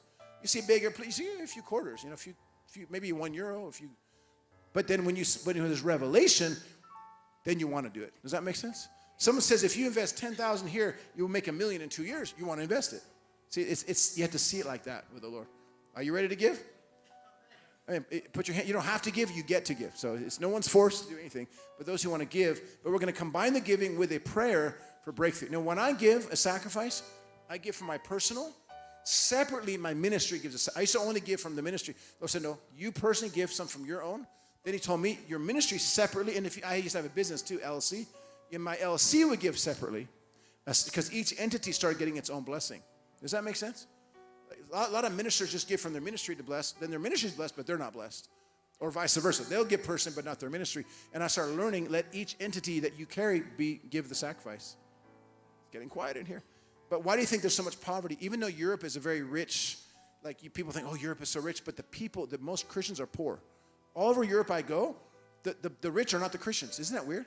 Because there's a poverty spirit that came from the religious spirit before. In America, they broke that. In other countries, they broke it. In Singapore, they're very blessed. In Hong Kong, because they broke but how many want to break that thing? Why do you want to be blessed? So you can bless other people. So you can go to the nations, so you can do stadiums, so you can build orphanages, like in Kenya. So you want to be blessed to be blessed. You live in a rich continent, but it doesn't mean you're blessed. Most of you are barely making it. And we were barely making it until we got revelation. And we began to break it. We gave our way out of poverty, and God started showing us revelation. Isn't that exciting?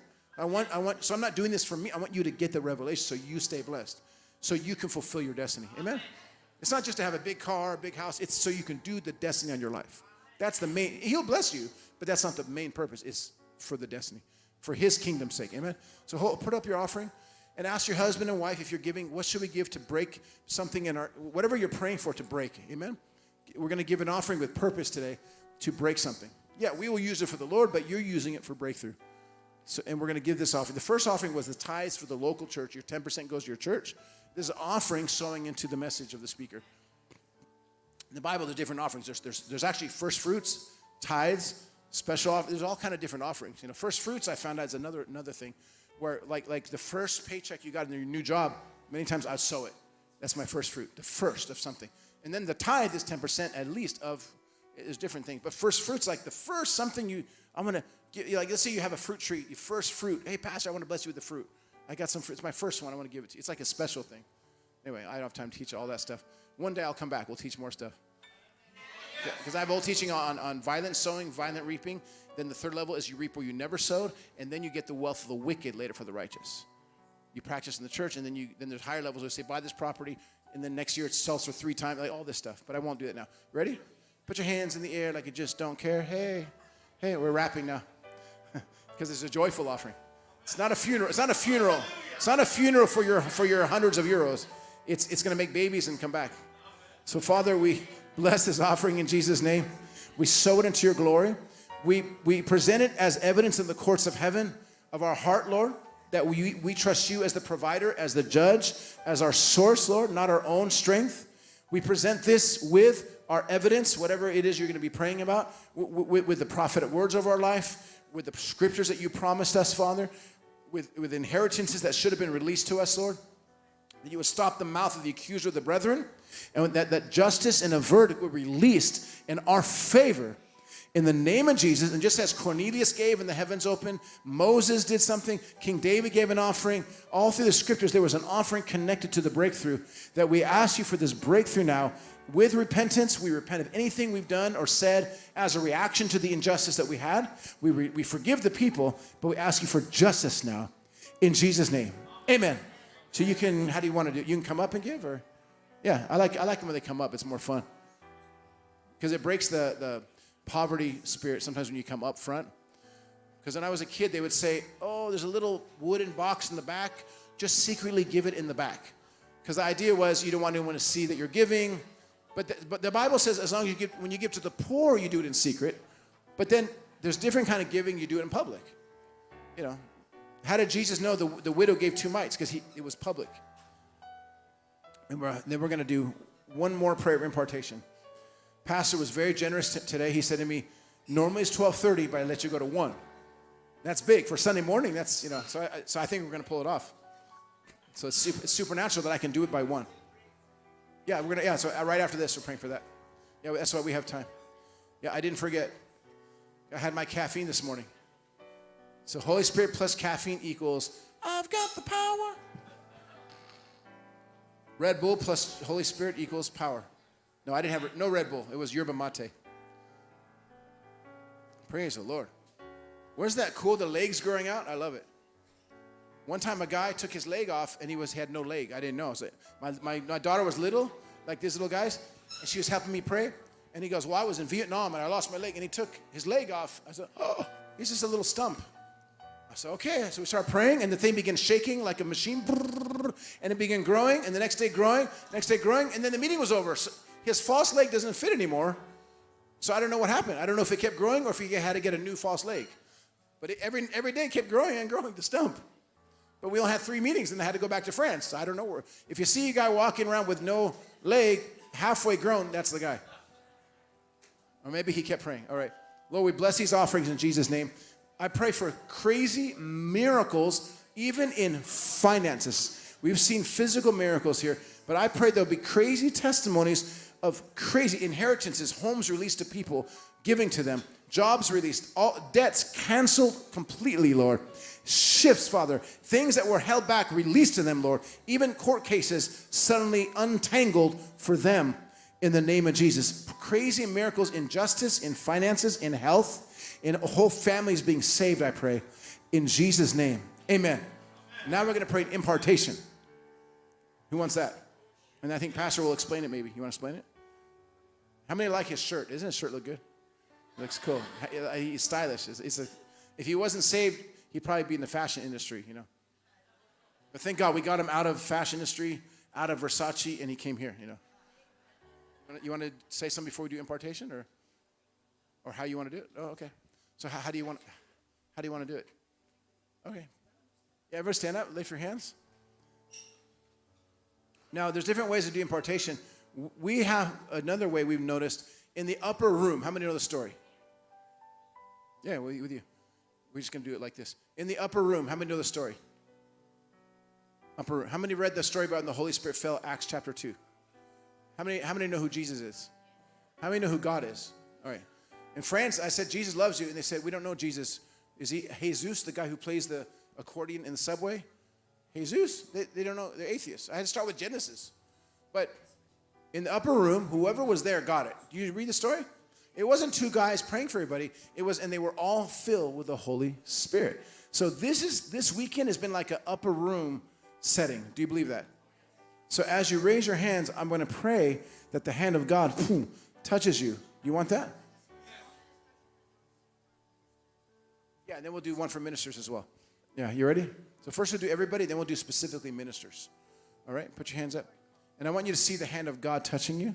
Acts chapter 2 and Acts chapter 4. They were, again, in this upper room type thing, and the Spirit fell, and the same grace came on them all. But it doesn't say just two people were praying for everybody in that case. There is cases for that, but it's different. Father, in the name of Jesus, this glory that's here, this revelation, we pray for an impartation of this glory as it was in the upper room. This is like an upper room setting. We've had Holy Spirit, we've had deliverances, we had tongues, we've had miracles, salvations. We pray that this impartation and revelation of your glory would come now. As I'm praying, I want you to pull, and Steph will pray too. Just pull on it. Impartation of glory, come! In Jesus' name, let it be whoosh. Come on them. Lord, I just pray for a release of your glory for each person here right now, that wherever they go, they'll be able to shift the atmosphere, God, that they're able to move in high-level authority, God, in their homes, in their regions, in their cities, in the name of Jesus, that they'll be able to remove every obstacle that's blocking your glory from this nation, God, from this island. And I pray, Father, a supernatural signs, wonders, and miracles to accompany this glory, God, that they've never had before, in Jesus' mighty name. And I pray that you use each one here to win the lost here in Malta, God, from the lowest to the highest, God, that they'll be able to be used for the great harvest here in Malta, in Jesus' mighty name. And a special favor and blessing over them and their families, in the name of Jesus. Amen and amen. Hallelujah. Thank you, Lord. Wow, that was powerful. Now we're going to pray for those that are in the ministry, right? How many are you already in the ministry? You're in the ministry. Okay, those that are in the ministry, I want you to come up here. You're already in ministry. Come on up. Yeah. Not like you want to be, you already are. Yeah, you're doing ministry. There's a lot of wannabe people, and then there's actual people doing it. Well, everyone's a people, but you know what I'm saying. Praise the Lord. So these are people already in the ministry. Okay. Amen. Those who are deacons, those who are serving in the ministry, and those who want to fulfill the calling for their life in serving God. So are you ready? Raise your hands. Hallelujah. Put Praise your hands God. in the air like you just don't care. We're going to pray. We're still joyful. That's from my workout video he copied. She has a workout video, so, Hallelujah. and I learned it from that. Ready? And I want you to pull on this. When we received the impartation from Ruth Heflin and these others, we were in the back, but Pensacola, we were there, and something just came on us. In fact, they didn't even pray direct like this, but you're getting it direct, you know. Are you ready? So, Lord, we pray that the same glory that we've been experiencing in our ministry, and pastor's ministry, and Stephanie's ministry, and the pastor's wife's ministry would come on everybody here right now. That the same grace, as it was in the book of Acts, it says, and the same ability and grace came on them all, not just the 12, but suddenly there was a multiplication over the people. And suddenly Philip, who was just serving tables, like a waiter helping the widows, suddenly he's winning a whole city, Samaria, to the Lord. So I pray that even the least of these shall be great. It says one shall be as 1,000 at the end of Isaiah 60. I pray the least of these that we think, oh, this person's humble, but, you know, they don't really carry much. They would shock us all, Lord. Even the ones we think the least of would shock everybody, Lord. The least would be the greatest. The little old grandmas would do exploits for your glory, raise the dead, Lord, and win entire cities. You think, oh, this is a grandma. No, watch out for grandmas, man. They're powerful. They know how to pray. So I pray for the impartation of glory, of weight, kabod, the weightiness of heaven to be on their life, that when they pray, the spirit of intercession begins to come, revelation knowledge, keys to unlock kingdoms, nations, cities, hearts. Give them the keys like Peter, keys of the kingdom to unlock areas, Lord. Let the heavy impartation glory come now. Come! Fill! Whew, in Jesus' name. And Lord, I just pray you each give them keys to unlock things that have been locked for centuries, God. That you will give them supernatural keys to unlock the things that need to be released over this country, and to lock up things that should be locked up from the enemy in the name of Jesus. And I pray, God, that you will release supernatural angels over them, that these angels will be warring end-time angels, God, that will completely go ahead of them and push every wickedness and darkness that would oppose them, God. So, and prepare the way for them so your glory can come, your kingdom can come through them, God. And I pray that you manifest your glory through each and every one of them, God, that they will be able to see and experience things and release things from the heavens into this nation, God, and be mightily used by you in the name of Jesus. And I pray, give them supernatural weapons of warfare in the glory, God, in the glory, that they will win battles that they've never thought they could win. They will slay giants that they never thought they could win. Giants and all the brothers of the giants, to be able to decapitate and chop their heads off, not just knock them down, but chop their heads off so they never get back up again. So, Lord, I pray, God, that they'll be able to even receive the spoils of the victories that they have. In Jesus' name, amen and amen. Let's pray for Pastor and his wife, Mariella. Sorry. Mariella, I love the name. Beautiful name. Pastor's wife, the best dressers in Malta. Look at these guys. Look at her. She's amazing. Lord, we just bless this fashion couple in Jesus' name that use their fame for your. She used to be on TV all the time, using your fame for your glory that you gave them, Father God. And this incredible dancer suddenly using it, dancing for Jesus around the nations with the gospel. But Lord, I pray for them now, and I see other Mediterranean nations opening up, other little places, and even a lot of the places Paul the Apostle went to specifically, you will go to reopen, not just to open, but to plant and churches and to train. And I even saw it, I don't know if it's the Lord, but I just saw it, so I say what I saw.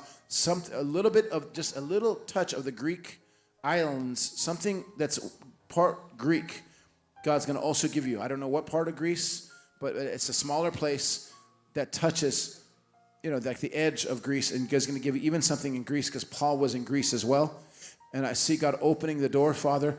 And even, this sounds crazy, but I see at times a very wealthy man will lend you his boat, his yacht, and there'll be a time where air travel will not be possible for a season.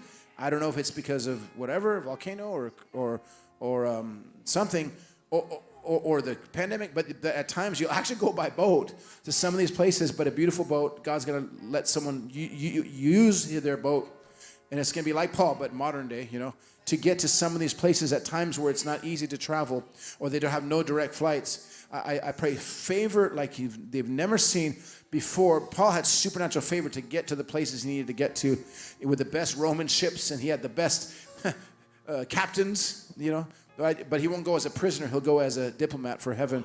So I see favor. I see finances. I see land and property in these different lands given to him for the gospel. Just as in this place, God did a miracle for you, for your house and your church. I see God doing the similar miracles in these other lands. Oh, please use our land for the Lord. Please use this place. Use this building. Please take it. Let it be for the Lord. Let our nation, our island, have a righteous foundation. So I give my land for this purpose. So I see this happening right now. I play supernatural favor, even with governments and leaders and governors of those nations, mayors of those areas that you go, that there's favor. Because you paid a price here with the heavy persecution, I see it flipping with crazy favor even in the other places. And eventually here too will come back to full favor. We stop the mouths of the accusers in Malta in Jesus' name. The blood of Jesus, the prophetic words over their life, that the accuser, the brethren, be stopped in the court of heaven. We present it before the judge. We got Jesus, our lawyer, prophesied that they would be greatly used in Malta and their name would be great for your glory. So we declare now that the accuser of the brethren have to pay a price for the accusations. Not just stop, but they have to pay back with interest, like 7 times what the damage and the loss that they caused 7 times greater. They get paid back both financial and in numbers of people that would be normally attending this church that heard something that wasn't true. We declare that right now in the name of Jesus, and even some of their persecutors would become their friends and would be radically saved. As Stephanie said that the other day, we declare that frenemies, they call them, in the name of Jesus. Whew, I feel the glory. I was getting a lot of that, but I'm also getting for you. God is increasing your platform. Whatever the enemy has stolen from you in the past, God will give it back, but with interest, which means you're going to have a bigger platform. Your voice will be heard. You're going to raise up a lot of women, especially a lot of hurt women that were abused.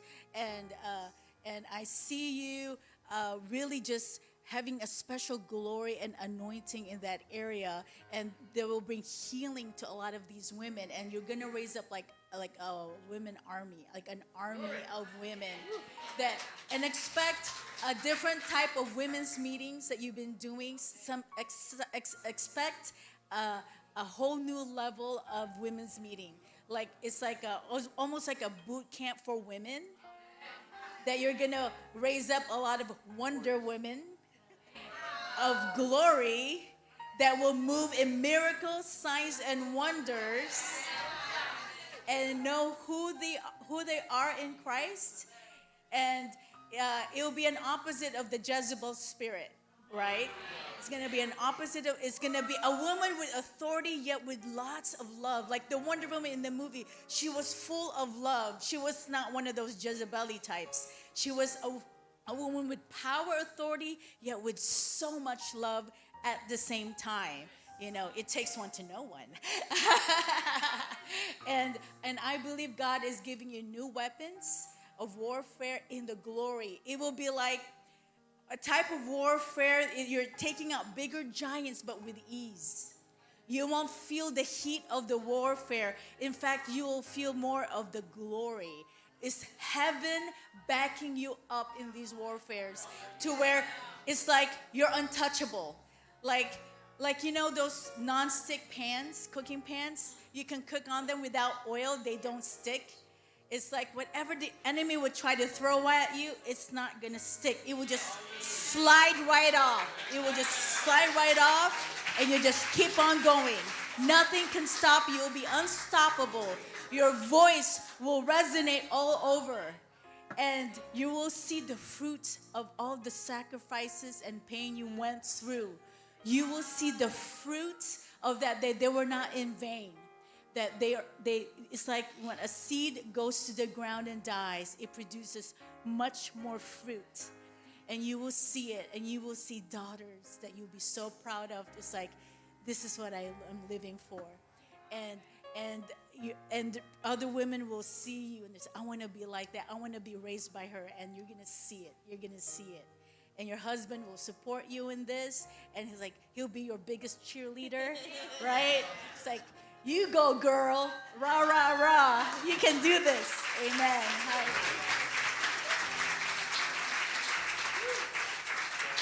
Today, I really can't imagine. I was speaking to my husband about us being Wonder Womens in the spirit. Thank you. This morning, this very morning. Thank you, Jesus. Superman married Wonder Woman. That's a good. Maybe that'll be the next movie that comes out. Maybe I'm prophesying the next script. Amen. And also, you guys are given a new scepter, because you guys are kings and queens, right? You know that in the spirit.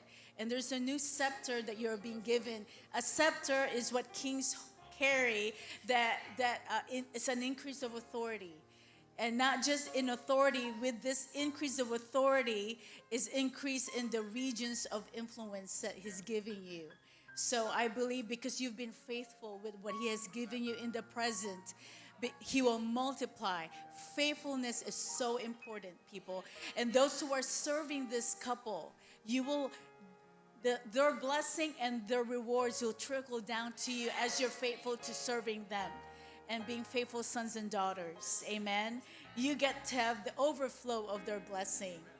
Thank you, Jesus. And your sons have a special calling.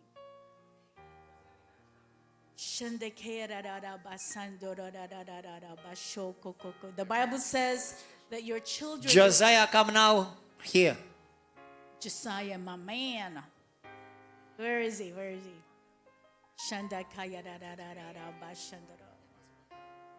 Oh, I love this. Yes. Yeah. God is very into the children. The children today are part of the end time army. In fact, pastors, I feel from the Spirit of the Lord, I know who you have in charge of your children's ministry. But I've been saying this in our, wherever God has me speak, is this is the time to train the children like you do the adults. Prophesy, how to heal the sick, how to cast out demons. Teach it to them. Just because they're children, don't give them the Noah's Ark story, David and Goliath. That's like baby stuff. They are called, because they're end-time children, they're called to be part of the end-time army. They can do this. In fact, they learn quicker than the adults because they have no past stuff to filter, no doubts and unbelief from past experiences. They will just believe like a child, and their spirits are more innocent and pure. So teach them like you would an army, how to cast out demons, their authority in Jesus, their identity in Jesus, how to slay giants, prophesy, raise the dead. They're able to do that. Those are the things we need to teach them. Forget the little movies of Christian kid stuff. They can handle the big boy stuff. Amen. So let's extend our hands to the children right now, the boys. Lord Heavenly Father, I know because you have put these two together that this is the fruit of this supernatural union. And these two are not by accident. They are planned by the Most High God for a special purpose, calling, and destiny. That each of them have a different calling and destiny. I just pray right now a release of the mantle for each of them, God, in the anointing and the glory that is for each of their callings, God. And I pray that you even designed and wired them differently for their callings, Lord. And I pray give them the grace to grow into their calling, that they will continue to be humble. And even though they're pastors' kids, they think they know it all. They still have a lot to learn. Humility is important. Humility. Don't say, oh, I've heard this before. Always say, Lord, teach me something new. Even with this verse, I've read it 100 times. There's always something new with this revelation. In the name of Jesus. And I pray a divine protection over them from the enemy. In the name of Jesus, I apply the blood of Yeshua, the blood of Jesus over their minds, over their hearts, in Jesus' mighty name, over their eye gates, their ear gates, in Jesus' name, their hearts, oh God, they're protected from the enemy, from the world's influence, God, every worldliness to be broken off of them, God, that it will not take root into their hearts, that they will stay pure and innocent and powerfully used by you, God. I pray for the fire of the glory of God to burn inside of them, that as they've been here in the meetings, God, of the glory, that it is instilled in them now, it's deposited into their spirits, and let it produce fruit, let it grow, God. And I just pray that even as children, they'll be able to prophesy with boldness even to adults, God, but with humility and with lots of love, God. I pray for the same amount of boldness and the same amount of love to come through their mouths as they declare your word in the prophetic and in miracles, signs, and wonders, God, in Jesus' name, that they will be able to talk to other kids, get them saved, and even the parents, the teachers, the principal. Ooh. Hallelujah. Amen. Amen. In Jesus' mind, and supernatural favor in them as children. Amen. I love them. Amen. Hallelujah. And I approve everything she said. Everything she said. Again, double. Done. Amen. She We said it receive all. that. I don't need to add to that. Jesus' There's nothing name. more to add. Hallelujah. Praise God. Well, brothers and sisters, I want to greet all the YouTube viewers. Like this message, share this message, and subscribe to this channel. Stay updated with what's going on in our ministry. Be here. If you live in Malta and you don't have a home church, and if you want to study, want to grow in Bible college and Bible studies, come and join us. We meet here every Wednesday, Saturday, 7 p.m. and Sunday morning at 10 a.m. Subscribe to this channel and share it.